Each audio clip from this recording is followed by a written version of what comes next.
सभी पत्रकार भाइयों का और बहनों का हार्दिक स्वागत। जैसा कि आप जानते हैं, गत शुक्रवार को महाराष्ट्र में और शायद देश के कई हिस्सों में कुछ मुस्लिम संगठनों ने बंद का आह्वान किया था। जिस तरह से खबरें आ रही हैं कि त्रिपुरा को लेकर ये मुस्लिम संगठनों ने बंद का आह्वान किया था। हमारी जानकारी है कि दो विषय को लेकर ये बंद लोगों ने किया था। एक जो मोहसिन रजा है, जो प्रॉफेट मोहम्मद के जीवनी को लेकर उन्होंने कोई किताब लिखी, आपत्तिजनक है, लोगों में बड़ा गुस्सा है। ये दो विषय को लेके मुस्लिम संगठनों ने कुछ बंद का आह्वान किया, जिसको लेके मुस्लिम इलाकों में बंद रहा और राज्य के 3 शहरों में कुछ पथराव की घटना हुई, जिसमें विशेषकर नांदेड़, मालेगांव और अमरावती शहर में इस तरह की घटना हुई और पुलिस ने उसको पूरी तरह से नियंत्रित किया। जिन लोगों ने ये घटना अंजाम दी थी या इसमें जो लोग इन्वॉल्व थे पत्थरबाजी में या हुल्लड़बाजी में, पुलिस पे पथराव किया लोगों ने, ऐसे सभी लोगों को लेकर पुलिस ने एफआईआर दर्ज करके गिरफ्तारी शुरू करने का काम किया है। एक खबर आई कि मालेगांव में राष्ट्रवादी कांग्रेस पार्टी के एक नगर सेवक पर भी एफआईआर दर्ज हुआ है। उसमें सच्चाई ये है कि 2014 में जो मुफ्ती साहब आज वहाँ के एमएलए हैं, 2019 में चुनाव जीते हुए एमआईएम से, उससे पहले वो जन स्वराज पार्टी के विधायक थे और 2014 के चुनाव में उन्होंने राष्ट्रवादी कांग्रेस पार्टी के सिंबल पे चुनाव लड़ा था। 2017 में जब महानगर पालिका के चुनाव हुए तो उनके साथ जो नगर सेवक या उनके साथी पार्टी में आए थे, वो हमारी पार्टी से उन्होंने चुनाव लड़ा। और जब मुफ्ती साहब कांग्रेस और राष्ट्रवादी कांग्रेस पार्टी का गठबंधन हुआ, मालेगांव की विधानसभा सीट कांग्रेस पार्टी को छोड़ी गई, शेख रशीद साहब कांग्रेस के उम्मीदवार थे, तो मुफ्ती इस्माइल ये पार्टी छोड़कर एमआईएम में चले गए और सारे नगर सेवक उनके साथ एमआईएम में गए। जिसके ऊपर एफआईआर दर्ज हुआ है वो राष्ट्रवादी कांग्रेस पार्टी का कागज पे भले नगर सेवक हो, लेकिन पूरा उनका गुट एमआईएम में चला गया और वो एमआईएम के नगर सेवक हैं। लेकिन शुक्रवार के बाद शनिवार को अमरावती में एक बंद का आह्वान किया गया भारतीय जनता पार्टी की ओर से, और बंद के आड़ में सुनियोजित तरीके से दंगे भड़काने का काम किया गया, जिसे पुलिस ने पूरी तरह से नियंत्रित करने का काम किया। साजिश थी कि पूरे महाराष्ट्र में दंगे भड़काए जाएं और महाराष्ट्र की जनता ने उनके षड्यंत्र को समझा और अमरावती के बाहर इस तरह से कोई भी घटना नहीं हुई। हम महाराष्ट्र की जनता का आभार मानते हैं। साथ ही साथ में अमरावती में कोई समुदाय के बीच में दंगा नहीं हुआ। भारतीय जनता पार्टी के पूर्व मंत्री श्री अनिल बोंडे, भारतीय जनता पार्टी के सभी नेता, उन्होंने 2 तारीख की रात को दंगे का षड्यंत्र रचने का काम किया। कुछ नौजवानों को पैसे बांटे गए, कुछ शराब बांट के अमरावती शहर में दंगा कराने का प्रयास किया गया, पत्थरबाजी हुई, दुकानों को आग लगाने का काम किया गया और पुलिस जांच में सारी सच्चाई सामने आई और उन पे कार्रवाई शुरू हो गई। साथ ही साथ ये भी जानकारी मिल रही है कि बड़े पैमाने पे मुंबई से पैसे गए और वहां के कुछ विधायक के जरिए ये पैसे लोगों में बांटे गए। निश्चित रूप से उसकी भी जांच हो रही है। लेकिन बीजेपी का ये हथकंडा, जब सारे उनके हथियार अस्त्र समाप्त हो जाते हैं तो फिर दंगों का हथियार बाहर निकाल के वे अपनी राजनीति शुरू करते हैं। हमें लगता है महाराष्ट्र की जनता ये पूरी तरह से जानकार है और इस तरह के षड्यंत्र, इस तरह के राजनीति को महाराष्ट्र की जनता कभी स्वीकारने वाली नहीं। और निश्चित रूप से इस तरह की विनाशकारी राजनीति का हम पूरी तरह से इसकी भर्त्सना करते हैं और बीजेपी को चेताना चाहते हैं कि इस तरह की राजनीति करने का काम ना करें। इस तरह की नकारात्मक राजनीति ये अब महाराष्ट्र के जमीन पे चलने वाली नहीं।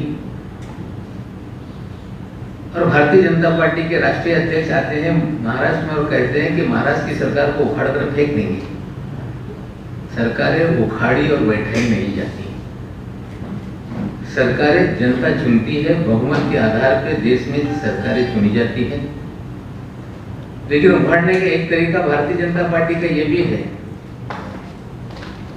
कि विधायकों को खरीदने का काम करो,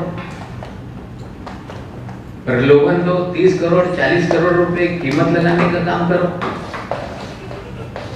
और ये सारा खेल पैसे से खरीदने का लोगों ने गोवा में देखा, कर्नाटक में देखा, मध्य प्रदेश में देखा। लेकिन ये उखाड़ने का खेल महाराष्ट्र में चल नहीं सकता। फिर दूसरा खेल भारतीय जनता पार्टी का शुरू होता है कि केंद्रीय एजेंसियों के माध्यम से लोगों को डराने का काम किया जाए। बड़े दुर्भाग्य की बात है कि जो केंद्रीय एजेंसियां हैं ये भारतीय जनता पार्टी के राजकीय इकाई की तरह काम करने लगी है। बंगाल में सिद्ध हो गया, जिस तरह से बंगाल में डरा डरा के लोगों को अपनी पार्टी में लिया गया, बंगाल की जनता ने नकारने के बाद लोग पुनः टीएमसी में शामिल होने लगे। 2014 के पहले भी भारतीय जनता पार्टी की इकाई ईडी ने इसी तरह से प्रयास किया था।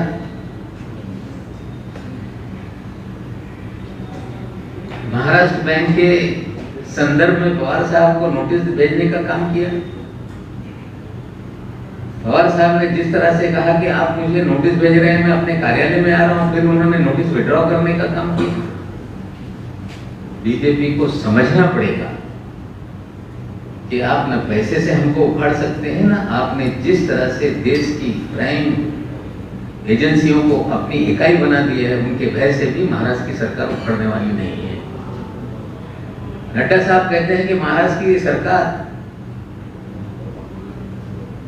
चुंबक से चल रही है और उसका चुंबक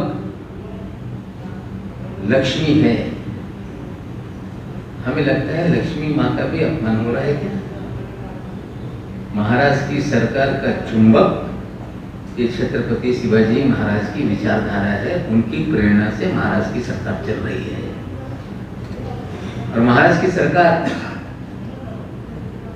शिवाजी महाराज के विचारों से है। उन्हें समझना पड़ेगा कि महाराष्ट्र के लोग दिल्ली के तख्त के सामने झुकने वाले नहीं हैं। ना आप झुका पाओगे, ना उखाड़ पाओगे, ना खरीद पाओगे। हम 5 वर्ष पूरा करेंगे।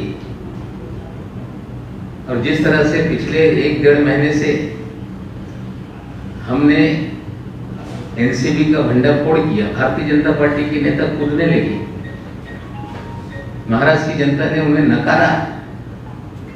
और मुझे भी बार बार कहा जा रहा है कि ईडी नवाब मलिक के घर आने वाली है। मैंने तो कहा है मैं स्वागत करूंगा, आए जांचे, लेकिन आप डराने का प्रयास करेंगे तो हम भारतीय जनता पार्टी की इकाई चाहे वो एनसीबी हो, चाहे ईडी हो, चाहे सीबीआई हो, कोई भी इकाई से हम डरने वाले नहीं। सच की लड़ाई ये यूं ही जारी रहेगी। साथियों, कॉर्डेलिया ड्रग क्रूज केस का जो मामला है पूरी तरह से नार्कोटिक कंट्रोल ब्यूरो ये लीपापोती में जुटा हुआ है। इसको लेके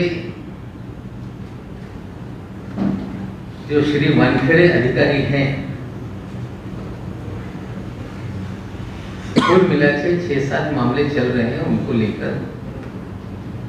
एक मामला स्वयं उन्होंने हाईकोर्ट में उनके पिता के जरिए 1.25 करोड़ रुपए के मानहानि का दावा मुझ पर डाला है, जो सुनवाई हो रही है, जिसमें फैसला रिजर्व किया गया। उस पर मैं कोई भाष्य नहीं करना चाहता। दूसरा मामला, उन्होंने एससी कमीशन के पास लिखा था कि मुझे एक शेड्यूल कास्ट अधिकारी के नाते प्रताड़ित किया जा रहा है। ये शेड्यूल कास्ट नहीं, फर्जीवाड़ा करके उन्होंने सर्टिफिकेट लिया है, जाली नौकरी ली।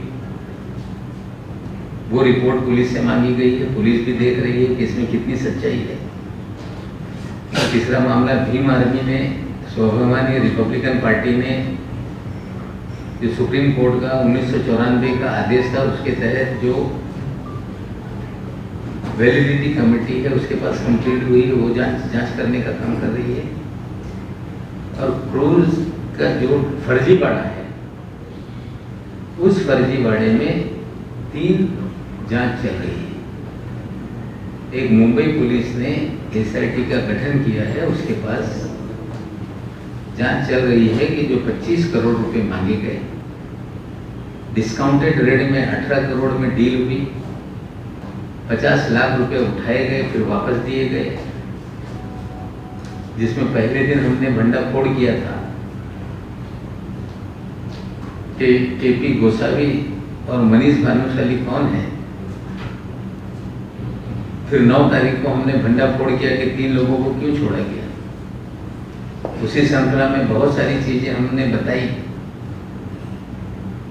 जो हमने पहले दिन सवाल खड़ा किया था कि केपी गोसावी और मनीष भानुशाली कौन है, तो ज्ञानेश्वर सिंह जी दिल्ली से आए थे। उन्होंने कहा ये हमारे इंडिपेंडेंट विटनेस हैं, और नवाब मलिक प्रोड्यूस होकर ये सारी बातें कर रहा है।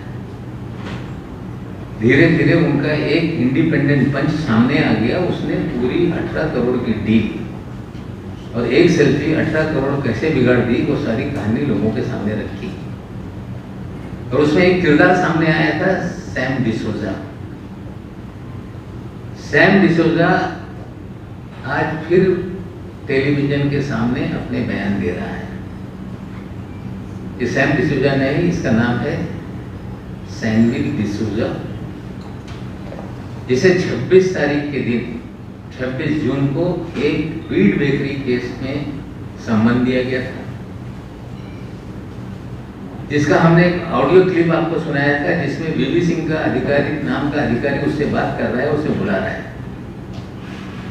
आज सैम डिसूजा ने अपने इंटरव्यू में कहा है कि मुझे बुलाया गया था, लेकिन मैं बीबी सिंह को मीडिया टाइकून के जरिए मिला था। मीडिया टाइकून नहीं, एक फर्जी मीडिया के लोग हैं, जिसमें एडवोकेट नंबियार का नाम लिया है, फिर राजीव बजाज का नाम लिया गया। हमने आपको वीडियो दिखाया था किस तरह से ये दोनों ड्रग पेडलर से हफ्ता उगाही करते थे। हमने आप सबको दिखाया था एक व्हाट्सएप चैट, जिसमें सैम डिसूजा ने व्हाट्सएप चैट में कह रहा था कि हवाले की रसीद दे दो। हवाला वाला कह रहा था कि रसीद कहीं हवाले की होती है क्या। सैम डिसूजा ने पैसे दिल्ली भेजे थे, जो एनसीबी के अधिकारियों ने दिल्ली में पैसे लिए। सारी घटनाक्रम के बाद सैम डिसूजा फिर कह रहा है कि समीर वानखेड़े निर्दोष है।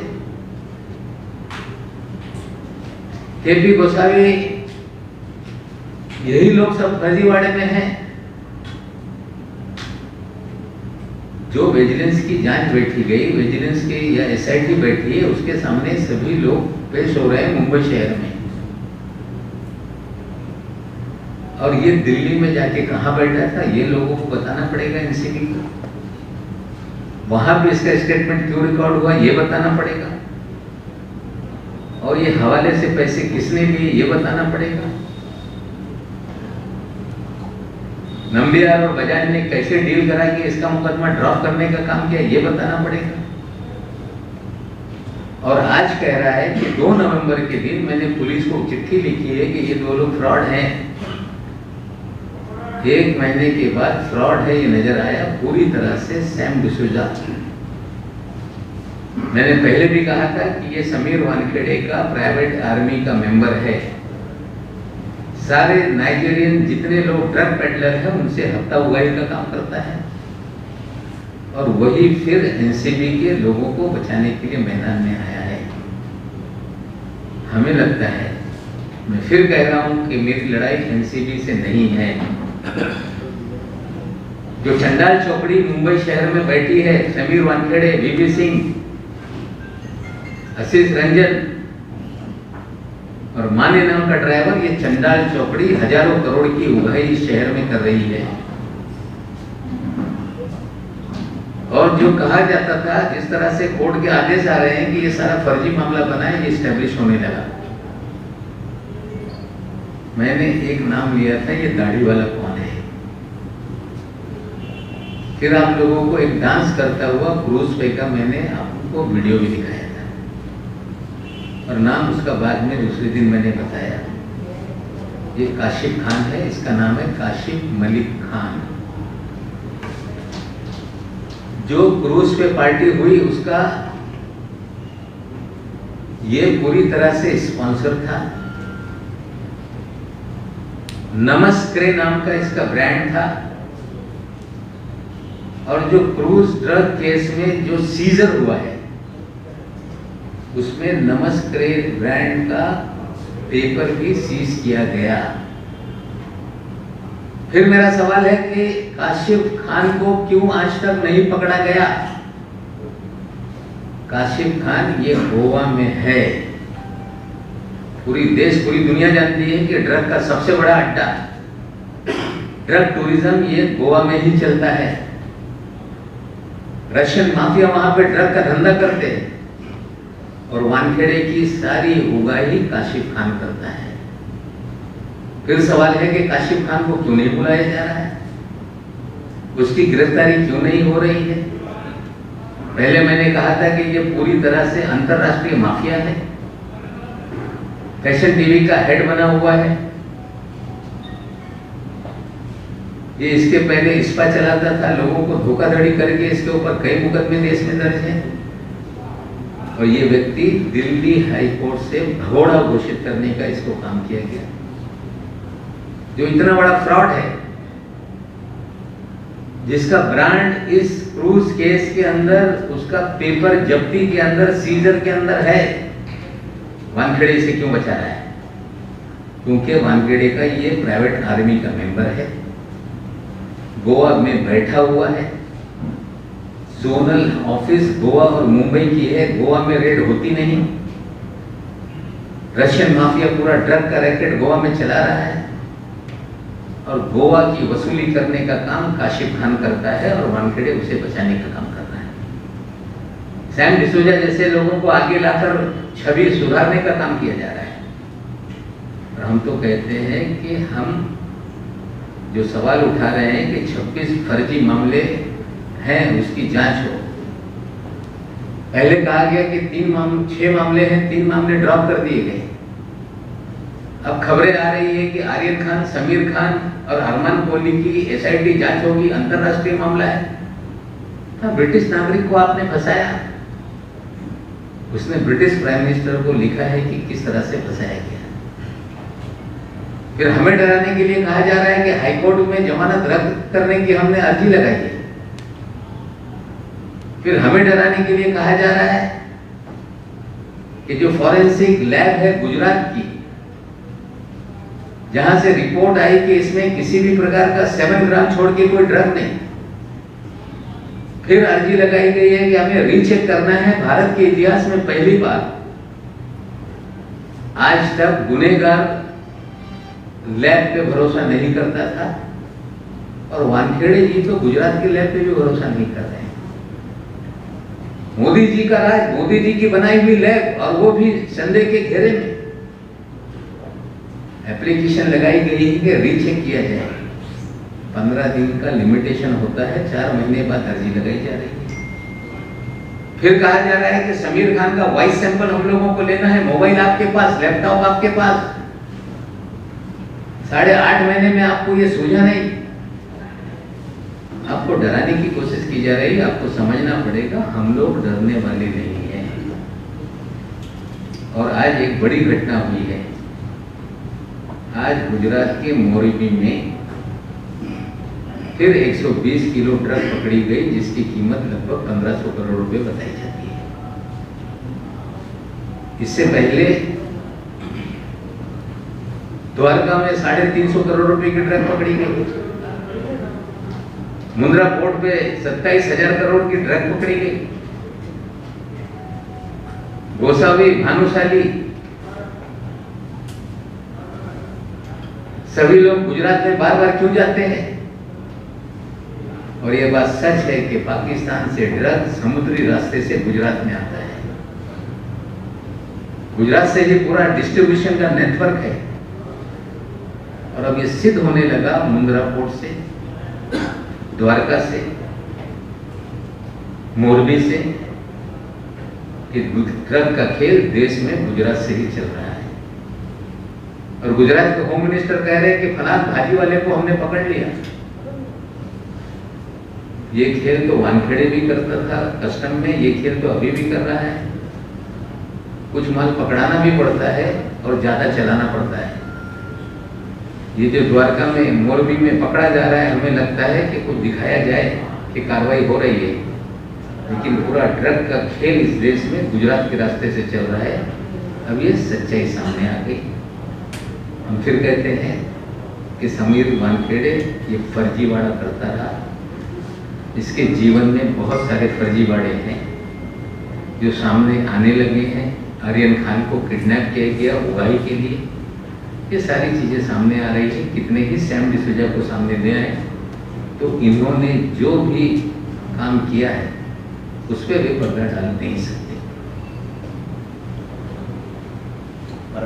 सर, आपने 2 बड़े आरोप लगाए सर दंगे को लेकर। पहली बात आपने कहा है मुंबई से पैसे भेजे गए, इसको लेकर क्या सबूत है? एक सेकंड, पैसे बांटे गए युवाओं को लेकर क्या कोई तथ्य आपके हाथ आए? पुलिस जांच कर रही है, सब सामने है।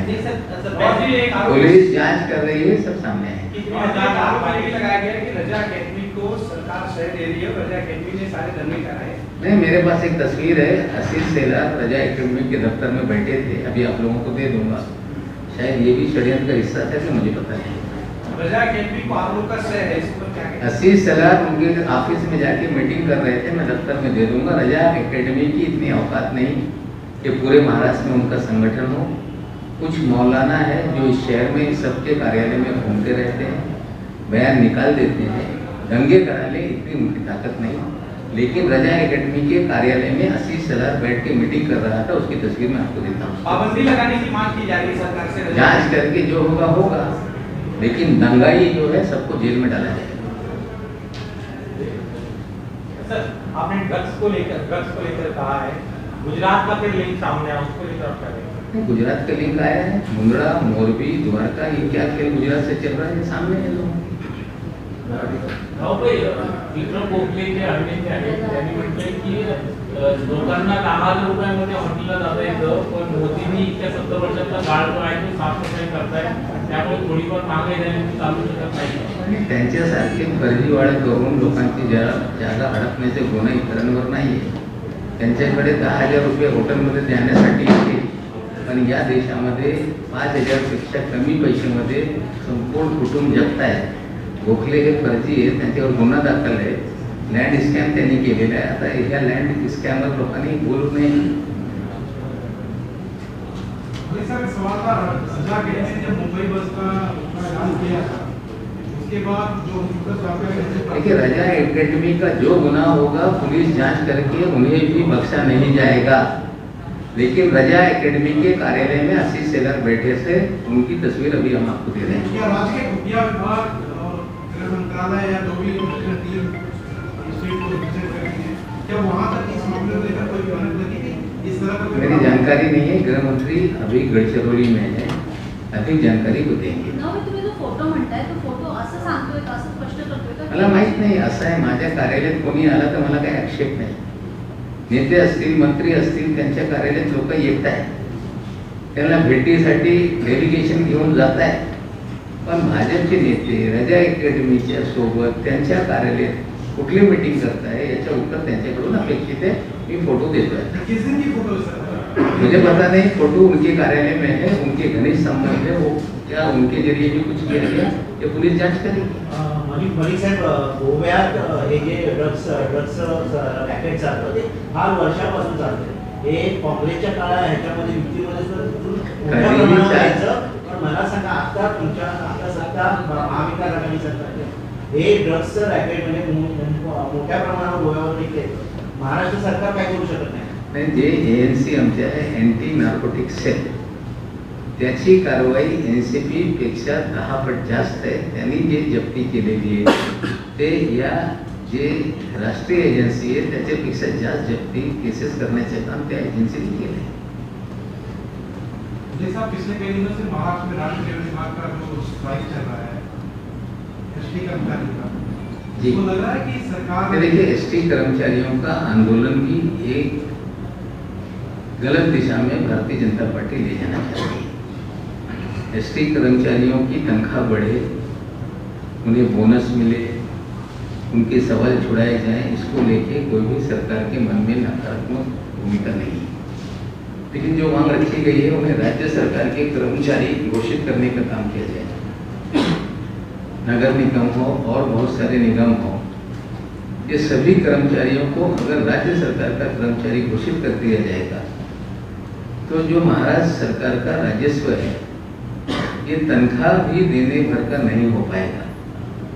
तनख्वाह देने के लिए भी अलग से कर्ज उठाना पड़ेगा।